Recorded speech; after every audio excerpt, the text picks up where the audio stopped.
I happen to have not one, not two, but 5 boxes containing some of the most extravagant figures that were recently released this year. And this is going to be a bit of fun, because I have some idea what's in the boxes, but I'm going to open them up in no particular order, so it's just as much of a surprise to me as it is to you. At least that's the idea. And to start things off, I'm going to grab this Ami box, because I think it's been sitting in the corner the longest. Now part of me is hoping that this is the Foul Slender Samurai because she was supposed to come out in September of last year, but I do remember that she was delayed until spring, but I just don't remember if I paid for her shipping or not. But I guess I'm going to find out. And here's the moment of truth. Oh, it's Miku. Oh, the one I can't quite remember the name. Because I ordered her like 2 years ago. Okay, so this is Hatsune Miku's Land of the Eternal 1/7 scale figure. It's based on the artwork that was done by the illustrator known as Rela, and the outfit of the figure was inspired by the Kyoto Nippon Festival in 2019, which took place at the Kitano Tamango Shrine. Sorry if I butchered the name. Now getting into the details, putting her together was pretty easy, as you saw.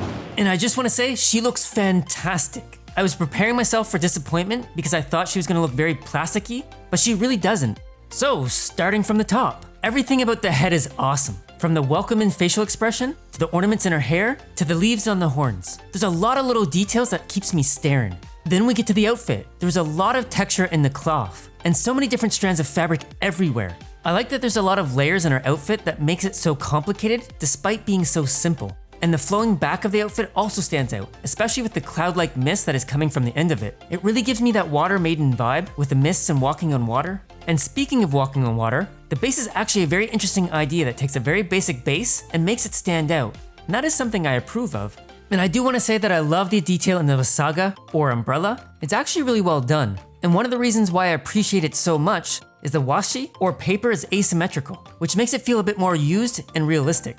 Lastly, I want to talk about her hair, because it was one of my biggest concerns before getting her. And it's actually really amazing, and it's a part that I feel is overlooked with how much is going on with this figure. It really flows everywhere, and it's a bit more translucent around the tips. And I feel that the complexity of the hair strands rival that of this Asuna figure. Okay, one more thing. Since I'm thinking about it, the dimple in her knee, I just appreciate it. It's just another one of those details that I love about this figure. My only notable negatives are that she's a 1/7 scale figure, but in reality, she's more of a 1/8 scale figure. Her body's really small, but the figure is pretty big as a whole.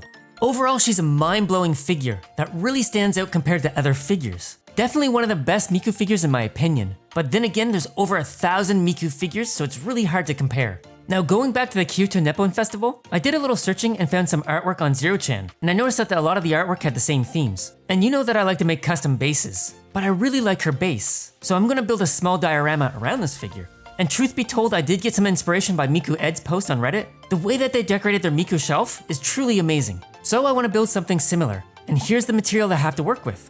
So let's go.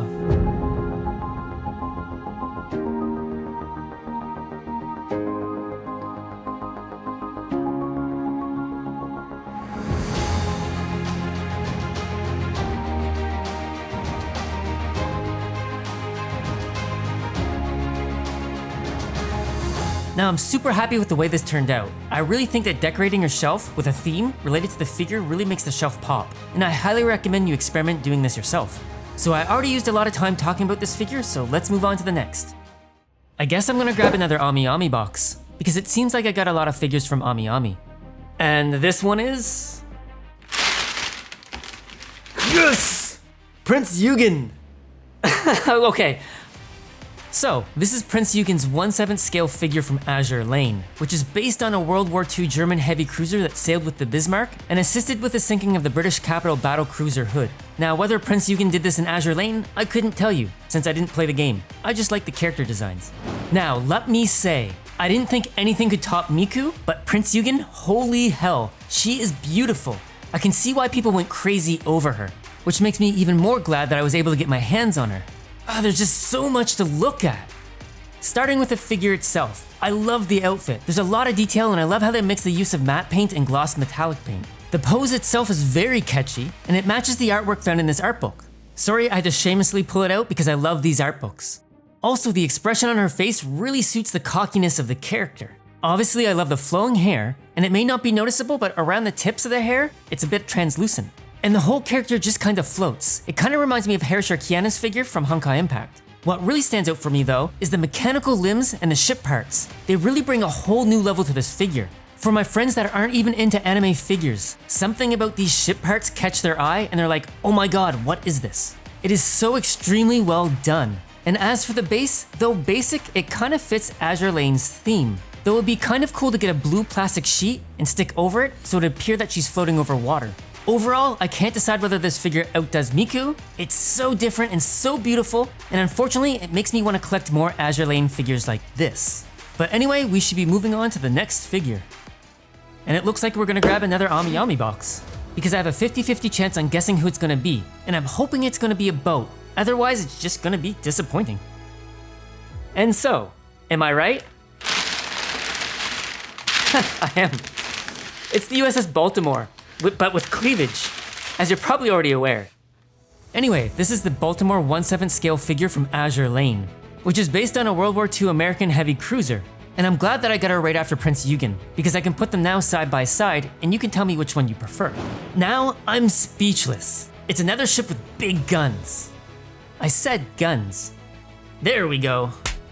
So where do I begin? The outfit is just badass. Something about this hooded jacket has me in love with it. I love the wrinkles in it, the metal components, and even the wavy belts. And the flow of it just has that epic feel to it. I love the complexity of the boots, and how the stocking is being tugged by these clamps. Obviously, the rest of the outfit is great too, and the paint job is really crisp, especially around the lettering. The hair is simple, but it also has a lot of detail. You can really see the fine strands in the hair. It's not like it's all melted together. And the hair almost scared me a few times because it has some very thin strands that stick out, and I almost thought I was gonna break them off a few times. And the piece that has me in love with the figure, again, the ship hulls. They really stand out. They have such a presence, and they draw your attention like the Prince Eugen. They really make her look powerful. I don't really have anything negative to say about the figure itself. Alter has really mastered the art of figure crafting to a perfection. The only negative that I do have is putting in her right hand and attaching the ship hull into the mechanical arm was tricky. I seriously thought I was gonna break the mechanical arm. But other than that, she was really easy to put together, and you can pose her without the ship hulls if you see fit. She does come with a separate jacket to support that, so I like having that option. Overall, this is an amazing figure, and I'm having a hard time choosing between which one I like more, Prince Eugen or Baltimore. I'm sure that my grandfather would be shaking his head in his grave if he found out how World War II ships were depicted in the modern era. Anyway, let's move on to box number 4. Since most of the boxes were from Amiyami, I might as well open this Good Smile Company box next, just to mix things up. And I have a pretty good idea what's in the box. And I've been dying to open up this figure since I've waited so long for her. But when I lift this paper, we're gonna see that we got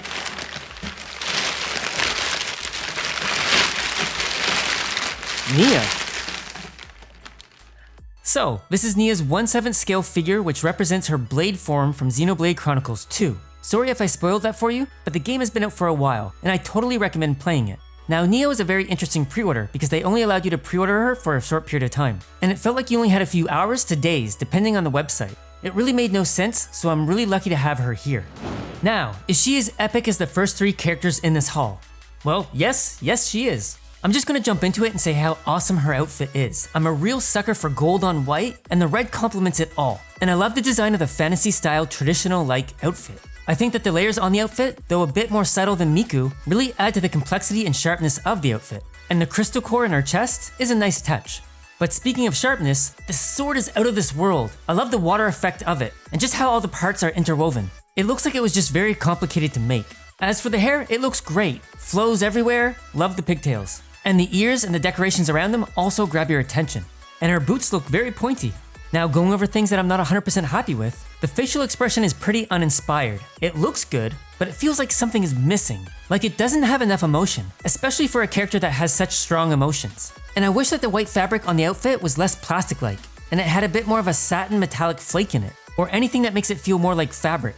As for the base, I get where they were going with the core crystal aspect of it, but to me, when it's lined up to other figures in their bases, it kinda just feels cheap, as if not a lot of effort was put into it. If they wanted it to depict a core crystal, they should have made it glossy and shimmery, as if it was really a crystal, instead of like the matte blue base that makes it look like it was made with a 3D printer.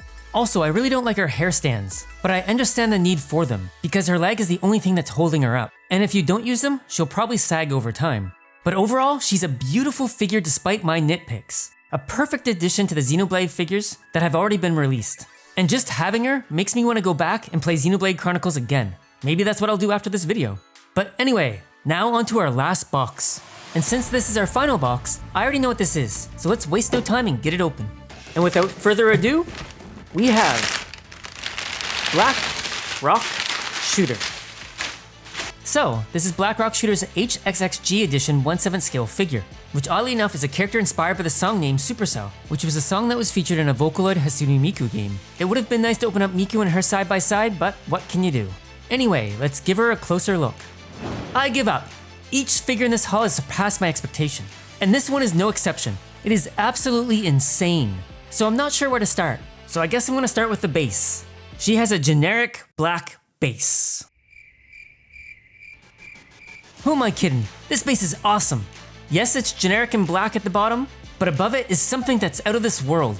I just love the floating block aspects of it. I don't think I have any kind of figure with a base quite like this that I can compare it to. The base is just as much of a centerpiece as the actual figure, and they do an amazing job at making it look like it's crumbling into individual pieces, and oddly enough, the base is just really two pieces propped up by stands. Now the figure is perfect. The pose is absolutely marvelous. There's so much power and energy that can be felt in it. But continuing, the details and the wrinkles of the jacket really stand out. The jacket actually has a zipper with texture. The gun is massive, and it's cool that they did some weathering and scratching on it, so it doesn't feel like it's unused. The facial expression is exactly what I would expect, as well as the flowing hair, and the glowing stream from the eye. There's so much going on with this figure that I feel like I might break it if I'm not careful. And putting her on a black shelf would help hide the generic black base, because if you set her on a glass shelf, you really see how large the generic black base is. But overall, she's an amazing figure, and I don't think she got the attention she deserved when she came up for pre-order. But if I had to compare her with the rest of my figures, she's just like my Rimuru with that explosive eye-catching detail. She is truly extravagant. Anyway, that's all the figures I have in this video. I hope you all enjoyed it.